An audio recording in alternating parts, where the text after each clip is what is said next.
Hello everyone, study with Rishabh में आपका बहुत बहुत स्वागत है। मैं ऋषभ जैन राजस्थान से आज आपके लिए कक्षा 9 की जो मैथमेटिक्स है उसकी प्रश्नावली 3 निर्देशांक ज्यामिति लेकर आया हूं। तो हम बहुत ही आसान तरीके से इस चैप्टर को पढ़ने वाले हैं, तो आप कॉपी लेकर बैठ जाइए ताकि हम इसको शुरू करते हैं। तो अब हम कक्षा 9 की जो पाठ्य पुस्तक गणित है उसकी प्रश्नावली 3 निर्देशांक ज्यामिति के बारे में अध्ययन करेंगे। निर्देशांक ज्यामिति क्या होती है उसके बारे में भी हम पूर्ण अध्ययन करेंगे। तो आइए हम शुरू करते हैं। निर्देशांक ज्यामिति जो प्रश्नावली 3 है, हम उसमें सर्वप्रथम हम उस ग्राफ के बारे में अध्ययन करेंगे जिसमें सारी जो छोटी छोटी जानकारी होती है, पहले हम वो जानकारी प्राप्त करेंगे ताकि हम सवाल आसानी से कर सकते हैं। तो आइए हम सबसे पहले ग्राफ शुरू करते हैं।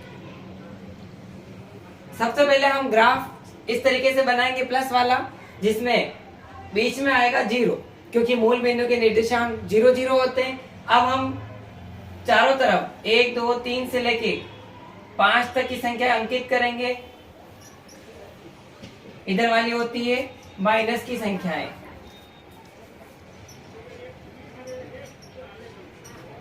ऊपर की तरफ प्लस की 1 2 3 4 5 ऊपर वाला आता है y अक्ष।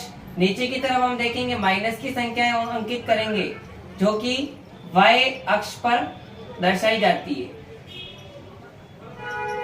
अब हम देखेंगे कि ग्राफ 4 भागों में बंट चुका है, 1 2 3 4। अगर ग्राफ हम देखेंगे 4 भागों में बंटता है तो उसको हम कहते हैं चतुर्थांश, जिसको में 4 चतुर्थांश होंगे। प्रथम चतुर्थांश, द्वितीय चतुर्थांश, तृतीय चतुर्थांश और चतुर्थ चतुर्थांश। अगर आपको प्रश्न बनता है कि पूछा जाए कि ग्राफ में कितने चतुर्थांश होते हैं, तो हम देखेंगे कि ग्राफ में 4 चतुर्थांश होते हैं। अब हम प्लस वाले जो ग्राफ है उसमें देखेंगे कि दो तरह की संख्याएं, धनात्मक और ऋणात्मक, जो कि x अक्ष पर हमने इस तरफ धनात्मक, इस तरफ ऋणात्मक संख्या अंकित की है।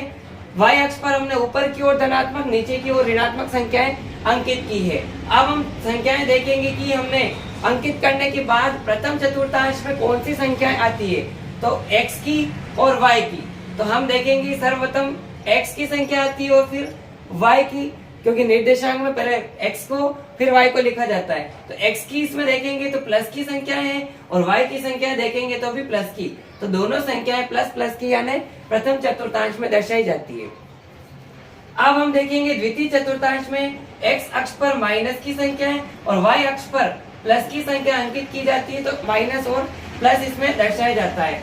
अब हम देखेंगे x चतुर्थांश और y, जो कि तृतीय चतुर्थांश में माइनस और माइनस से दर्शाया जाता है। चतुर्थ चतुर्थांश में पहले x का प्लस और y का माइनस। चारों चतुर्थांश में प्रथम चतुर्थांश में दोनों प्लस की होगी, दूसरे में माइनस प्लस की, तीसरे में माइनस माइनस की, चौथे में प्लस माइनस की संख्याएं होगी। अब आपको अगर प्रश्न पूछा जाए -3 और -4 कौन से चतुर्थांश में स्थित है, तो -3 और -4 जो कि आप देखेंगे कि x और y दोनों माइनस माइनस की संख्या है, तो ये चतुर्थांश 3 में अंकित होगा। बिना ग्राफ में दर्शाए आप डायरेक्ट ही इसका जवाब दे सकते हैं। अब हम देखेंगे कि आपको पूछ ले 4 और -3, जो कि एक प्लस की है एक माइनस की है, तो प्लस और माइनस चतुर्थांश 4 में स्थित होता है। इसी तरीके से हम चतुर्थांश में संख्याएं जो कि दर्शाई गई है आप लिखते भी जाए, साथ में नोट करते जाए ताकि जल्दी समझ में आएगा। अब हम चतुर्थांश के साथ साथ ये अध्ययन करेंगे, x अक्ष को हम कहते हैं, जो x अक्ष होता है ग्राफ में उसको हम भुज कहते हैं। y अक्ष को हम कोटि कहते हैं। x वाली लाइन जो होती है उसको हम भुज कहते हैं, ये वाली, और y वाली जो लाइन होती है उसको हम कोटि कहते हैं। और जब दो बिंदु दिए जाते हैं हमको, तो दोनों बिंदुओं को हम निर्देशांक बोलते हैं। पहला बिंदु x का होता है, दूसरा बिंदु y का होता है। अब हम एक सवाल सोल्व करेंगे। निम्न बिंदुओं को ग्राफ में अंकित कीजिए। बहुत ही आसान सवाल है, जैसे कि 4, 4, 3, -3 और -6, -3, -2, -1 और 5, -5 और 4। अब हम इन सारी संख्याओं को, जो कि निर्देशांक के हमारे पास 1, 2, 3, 4, 5 ही निर्देशांक को हम ग्राफ में अंकित करेंगे। आपको वापस बता देता हूं, जो पहले आता है वो x का होता है, जो दूसरी संख्या होती है वो y की।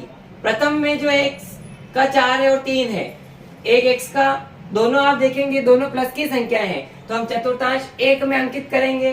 तो यहाँ पे 4 हम देखेंगे यहाँ है हमारे पास और 3 हमारे पास इधर है, तो हम यहाँ इसको दर्शाएंगे, ए बिंदु नाम दे देंगे।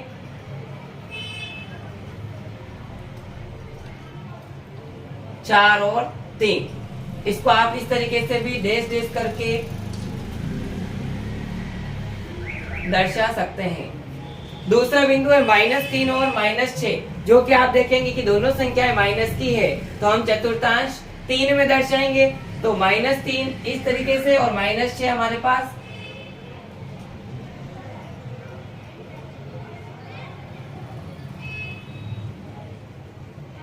तो इस बिंदु पे हम -3 और -6 नाम देंगे इसका बी बिंदु। अब हम दर्शाएंगे -3, -2, जो भी दोनों माइनस की है वो भी तृतीय चतुर्थांश में जाएगी, तो -3 और -2, -3, -2 चतुर्थांश 3 में जाएगी, इसको हम सी बिंदु से नाम देंगे। अब हम देखेंगे -1 और +5, मतलब आगे की संख्या माइनस की है, पीछे की प्लस की है, तो माइनस और प्लस जो होता है वो हम चतुर्थांश 2 में दर्शाएंगे। तो -1 और प्लस का 5 हम ऊपर की तरफ जाएंगे, यहाँ इस तरीके से हम दर्शाएंगे, इसको हम डी बिंदु दे देंगे और निर्देशांक अंकित करेंगे -1 और 5। अब हम देखेंगे -5 और 4, -5 इस तरीके से और 4 प्लस का है, तो ये भी चतुर्थांश 2 में जाएगा। आप इसको सही तरीके से करने के लिए ग्राफ पेपर पे ही नोट करें। तो इस तरीके से हमने आपको जो बिंदु दिए हुए थे, बिंदुओं को ग्राफ में छायांकित करना दर्शाया। अब आपको दूसरा प्रश्न बनता है कि निम्न जो बिंदु है ग्राफ से, अब हम इसको रफ कर देते हैं। आगे क्वेश्चन नंबर 2 देखते हैं। क्वेश्चन 2 में अगर आपको पूछा जाए, जैसे कि ग्राफ दे रखा है, ग्राफ में आपको पूछा जाए कि बिंदु ए के निर्देशांक ज्ञात कीजिए। बिंदु ए के निर्देशांक, बिंदु ए के निर्देशांक करने के लिए सबसे पहले हम देखेंगे कि आपको x पहले आता है, y बाद में। तो ये x पे 4 पे मिल रहा है और y पे 3 पे मिल रहा है, जो कि x a के निर्देशांक हो जाएंगे 4 और 3। अगर आपको पूछा जाए कि c में, c के निर्देशांक ज्ञात कीजिए, बिंदु c के, तो बिंदु c के निर्देशांक, जो कि चतुर्थांश 3 में है, c के निर्देशांक x पे है -3, y पे है -2, तो हम लिखेंगे -3 और -2। अब आपको पूछिए बिंदु C के x अक्ष के निर्देशांक बताइए। बिंदु C के x अक्ष का, तो बिंदु C यहाँ है, x अक्ष पे -3 पे टच कर रहा है, तो -3 इसका निर्देशांक भुज होगा। x अक्ष के निर्देशांक यानी भुज आपके होगा -3। और y कोटि पूछे आपको, तो कोटि हम लिखेंगे -2, और निर्देशांक पूछेंगे तो हम दोबारा से लिखेंगे -3 और -2। x अक्ष को भुज कहते हैं, y अक्ष को कोटि कहते हैं। इस तरीके से हम ये सवाल एक ही प्रश्नावली के, जो बहुत छोटी प्रश्नावली है, प्रश्नावली 3, उसमें हमने संपूर्ण चीज का अध्ययन किया है। तो x अक्ष को हम भुज कहते हैं, y अक्ष को कोटि कहते हैं। मूल बिंदु जो होता है इस तरीके से, अगर हम x से इधर आएंगे तो भी 0, y से इधर चलेंगे तो भी 0, मतलब मूल बिंदु के निर्देशांक 0, 0 होते हैं। और इसमें हमने संपूर्ण चीज का अध्ययन किया है। तो अब आप इसको, जो सवाल है प्रश्नावली के 3.1 दो जो सवाल है वो आप कॉपी में करते जाएं और अन्य जो चैप्टर है बहुत जल्द हम लेकर आएंगे। अगर आपको ये वीडियो अच्छा लगा हो तो लाइक करें, शेयर करें, कमेंट करें और ज्यादा से ज्यादा इस वीडियो को सब्सक्राइब करें। और जो हमने आज प्रश्नावली 3 लिखी है तो उसको आप नोट करें, कमेंट करें, शेयर करें। धन्यवाद।